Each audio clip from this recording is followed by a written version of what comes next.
Cowboys are trying to break the losing streak. An Eagles win keeps their playoff hopes very much alive. When it's time for showtime, it's time to put on the show. Wentz firing. Caught! Greg Ward! Empty catch for Wentz. He's going to dance in. Touchdown! Caught in the end zone by Sanders. Elliott broke through! All they got to do now is go to Philadelphia next week. Eagles 7-7 on the season. Bring on the Cowboys.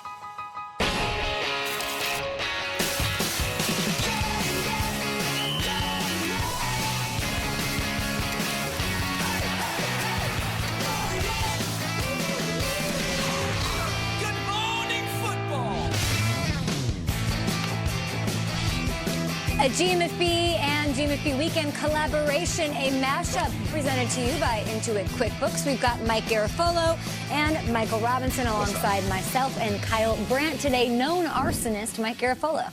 Oh, you saw that, huh? So don't, word of advice, don't put the, can you hear? Don't put the, It's the other rundown. side.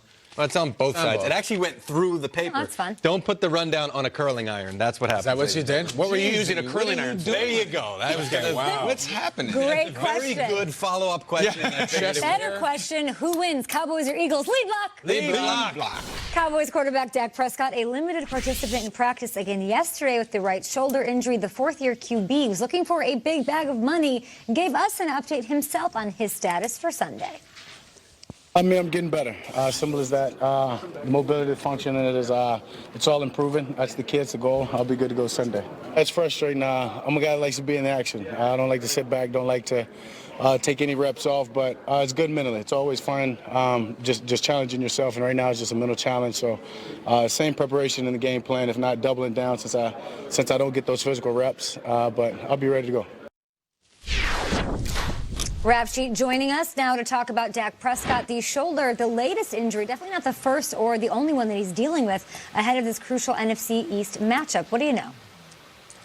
That's right. Dak Prescott really has been banged up all year, dealing with a couple nagging things, including a finger injury, including a little bit of a hand thing that he's had over the past couple weeks, and now a right shoulder injury. Clearly, this is the most concerning, if you even want to call it that. It is a sprained AC joint in his throwing shoulder. And we saw him earlier in the game on a quarterback run go down pretty hard on that shoulder and really just did not look quite the same after that. He played, it was fine, they won, but just did not look quite the same. And then, of course, you find out that he did not throw it all on Wednesday, didn't throw it all on Thursday. He is expected to throw and test that throwing shoulder today. Now, everyone I've talked to has said Dak Prescott is going to play, including, well, I didn't talk to him, but Dak Prescott, you heard the sound right there. He said he's going to play. But the question, guys, really is going to be, how effective is he? And is he going to be able to throw the deep ball like he has so effectively for most of the season?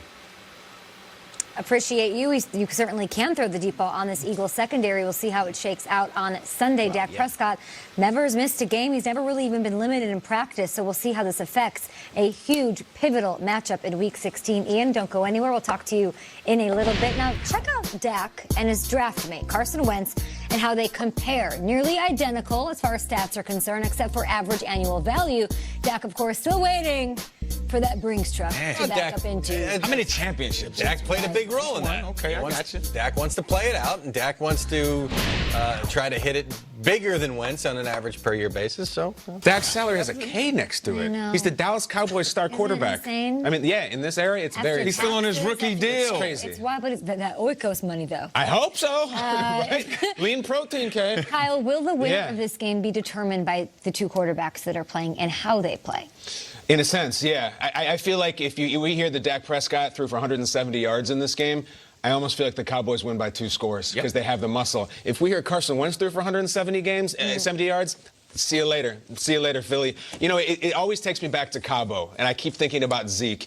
And I think he won that game of chicken with his owner. I think he said he got the huge contract. I think that contract they gave Zeke is irresponsible, and I think they'll come to regret it.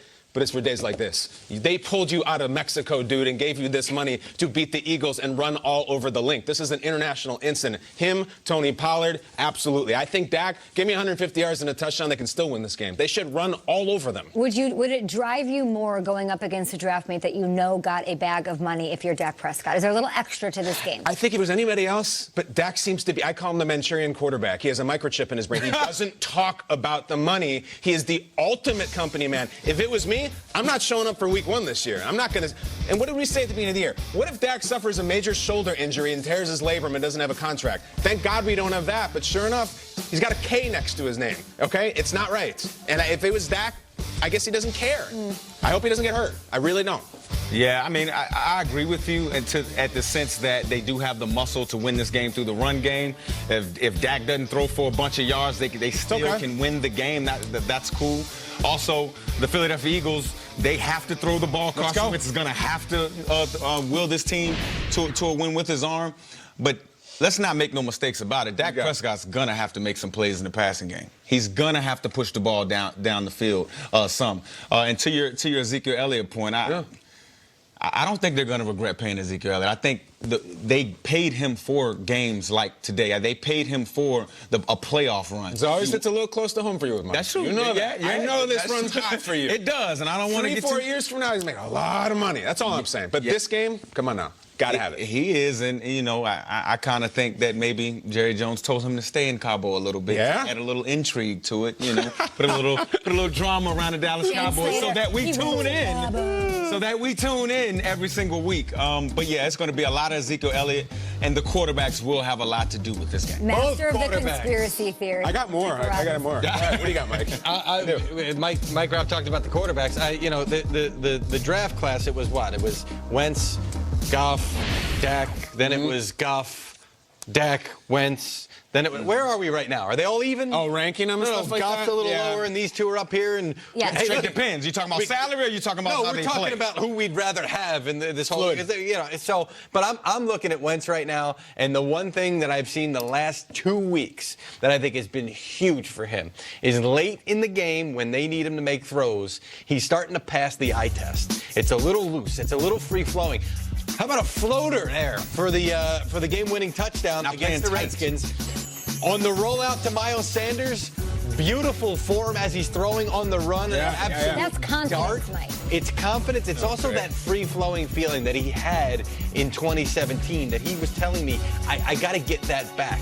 It was just that feeling of everything was coming so naturally and so easy. And I think he was trying to force it back last year and then parts of this year. And I think it's just starting to click now, and he's starting to pass. He's an eye test quarterback for me. He always has been, and he's starting to pass the eye test. That's a dangerous thing for other teams in the NFC. Are these players that are starting with him, the Greg Wards of the world, the only wide receiver to catch a reception, to catch a single pass last week? It was pretty much all Ertz, Goddard, and Miles Sanders.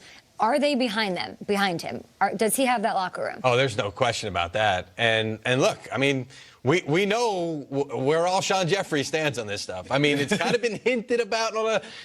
That's a guy who, in that Dolphins game, they looked like they were forcing the football to him, and there were other guys open that Wentz wasn't throwing to because they wanted to feed Jeffrey. Well, when he's not there, now I'm not saying you're better off that he's not there. This is the old Odell thing. It does look like that, though. It looks like that the past pressure's off a little bit. Mike Robb's smiling because he knows. Mike Robb knows, and he's going to go back and he's going to tell me about Nick Foles and that being in the back of Wentz's head, and now that's gone too. And sometimes you remove these distractions. So is there something to that? Is there something to the fact of Aguilar and Alshon Jeffrey, the guys who maybe were disgruntled or don't, they like Foles, they're part of that Super Bowl run, them not being on the field, sort of playing into the success Wentz is having now? Yeah, I think so. And I think Wentz is going out there with a bunch of guys that believe in him, a bunch of guys that are saying, no, we can win football games. And when you give football players an opportunity, a lot of times they respond to the adversity. So come on, Carson. It's your time, man. Let's get it. Got a triple header. What are you most looking forward to in these 3 games tomorrow on NFL Network? I'm looking at the Texans. Early on, I want an answer from this Texans team. Who are they? Sometimes, you got the safe team in the Bills, but I like the up and down team sometimes because if they can stay up, they can be the dangerous team. Stephon Gilmore revenge game at 4:30 p.m. Eastern. Rams at Niners. Shanahan welcomes McVay to town. That's going to be an epic game to wrap up a triple header that kicks off at 9 a.m. Eastern with GMFB Weekend. Watch football all day. You're welcome. Let's move on. Shall we? Okay. James Palmer is going to tell us what we should be watching closely in the Week 16 matchup. Kay, I'm going to give you one player on each side of the ball from the Houston Texans to keep your eye on. On offense, wide receiver Will Fuller, who's been battling a hamstring injury, and we've seen with him off the field how different this offense is. Teams I've spoken to at the safety spot, they believe that you have to take multiple players deep to account for Will Fuller's speed. But also the Texans believe the side that he's running from, they also can run the football more effectively to that side when Fuller's on the field. And then on the defensive side of the ball, keep your eye on Zach Cunningham at linebacker, 5th in the NFL in tackles. And Deshaun Watson said this week, there are not many linebackers in the NFL that have the instincts and the speed that Zach Cunningham has. I've talked to offensive coordinators that have gone against the Houston Texans, and they believe he has unbelievable instincts and is a problem for them each and every play. As we talk so much about possibly the return of J.J. Watt to this defense, other players like Zach Cunningham, Kay, have been stepping up in his absence. Palmer, you're the best. You were the real MVP of that snow game in the AFC West last week at Arrowhead. Do you think, if looking here at the Texans, who can lock up the AFC South with a win over the Bucs on Saturday, Kyle, can they do it? Can they capitalize these Texans and clinch the South? I hope so, because meanwhile the Titans are going to be playing the Saints, which is a really tough draw, but they're going to have to score a lot because we know the Bucs are going to put up points. This is why it's so exciting about this game. I feel like, and I'm not exaggerating, I think there's going to be more points in the first quarter of Bucs Texans than the whole game of Bills Patriots. I really mean that, pound for pound. And it's like James is talking about how Will Fuller is battling a hamstring. Will Fuller's always battling a hamstring. That's his life. Fast guy. He's battling a hamstring in his APGAR test. Like, that's just what it's always going to be for Will Fuller, as long as he is out there lightning, and don't think for a second that the Texans can't lose in this game on the road. The Bucs are hot. Bucs fans get very excited when you win a few in a row, and they don't care about the defense. They can beat you 46-42. They'll do it. I'll agree with you. I mean, the Texans have had a lot of success. Surface perception is that they throw the ball, Mike, but they have the 7th best run game behind a guy you talked about earlier named Carlos Hyde, who had 1,000 yards. They're running the ball pretty much more than anybody, but if that gets neutralized against the #1 run defense in the Buccaneers, Deshaun Watson's going to have to put this team on his back. He is going to have to, but I just hope Bill O'Brien doesn't give up on the run game if they do stop it. It's about the attempts, right? You still have to give the attempts because the play-action pass game helps out the pass protection for Deshaun Watson. So, Bill O'Brien, don't get upset if, Ndamukong Suh and those guys stop your run.